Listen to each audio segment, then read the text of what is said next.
Hi guys, welcome back to our channel. This is Game My Alliance. Today we're going to introduce a new GameFi project called Metroverse.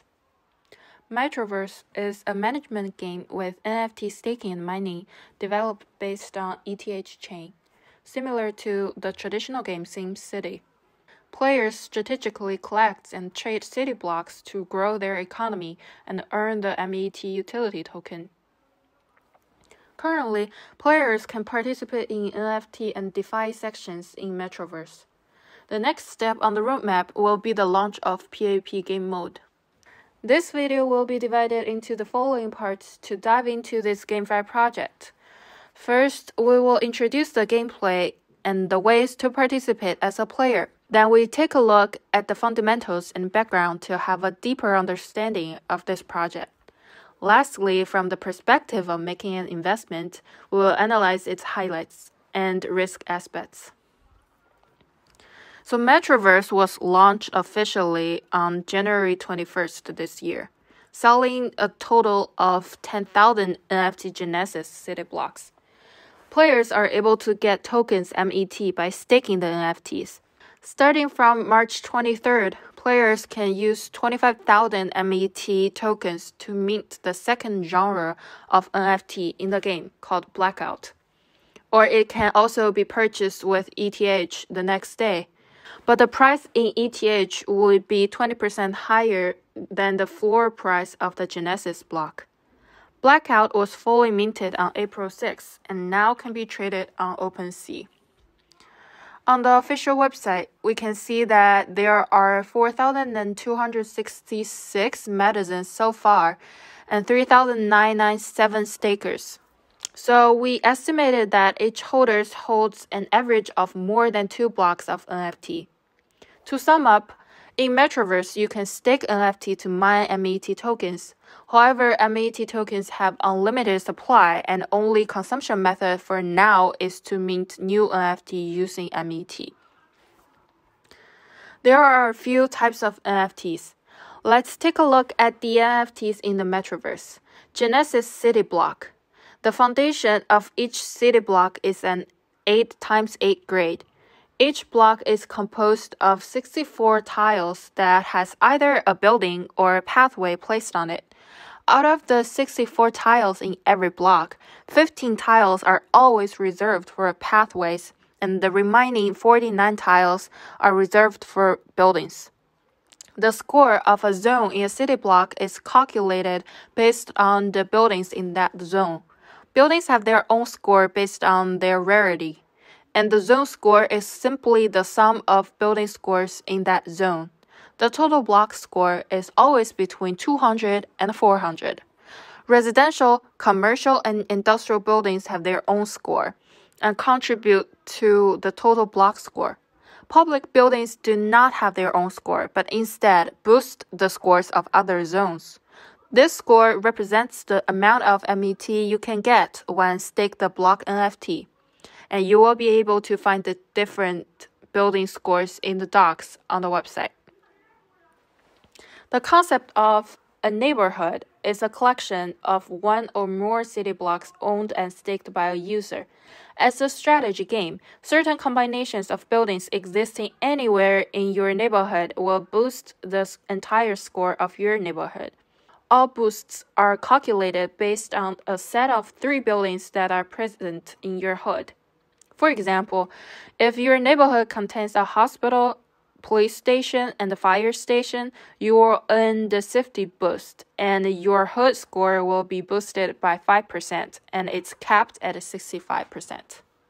On the screen, you can see the blocks we purchased and staked, and boosted MET in earnings per day. On the right is the amount of claimable MET balance. This screenshot shows the different types of boosts and the 3 buildings needed to collect for each boost. And now, let's calculate the static payback period on purchasing these NFTs for reference only.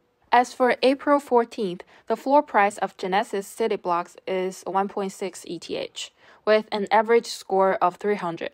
In the following calculation, we will take $3,012 per ETH and 0.058 per MET as examples.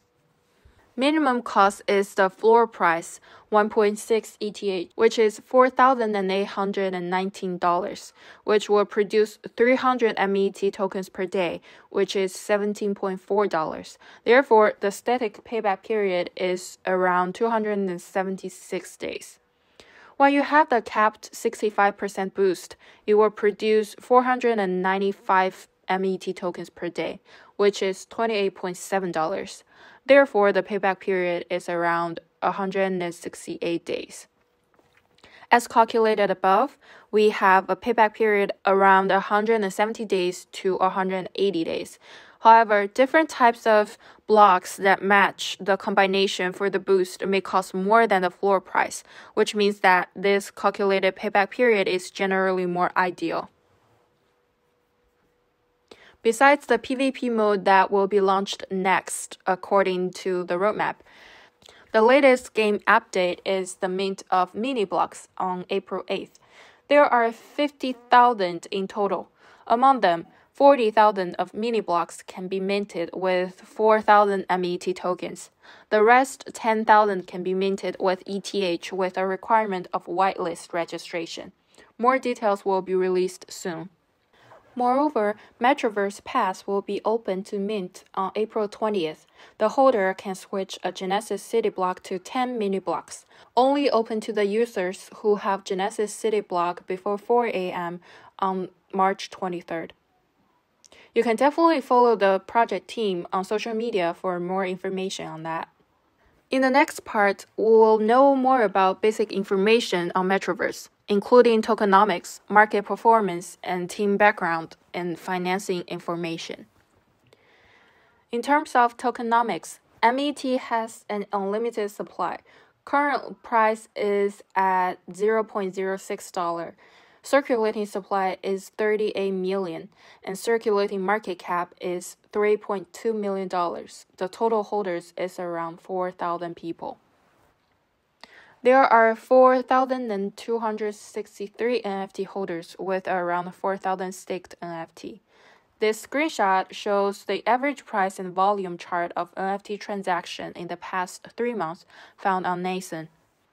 We can see the price plummet to 0.9 ETH during February 8th to February 11th, and the token price fell below $0.07. However, on February 17th, we can see there was a relatively obvious increase, and then the floor price returned to 2.2 ETH. This project did not involve any private equity or VC. The tokens are completely produced in the game, and the team released Metroverse Vote and staking to begin vesting MET tokens. Project financing came from NFT sales and transaction fees on OpenSea.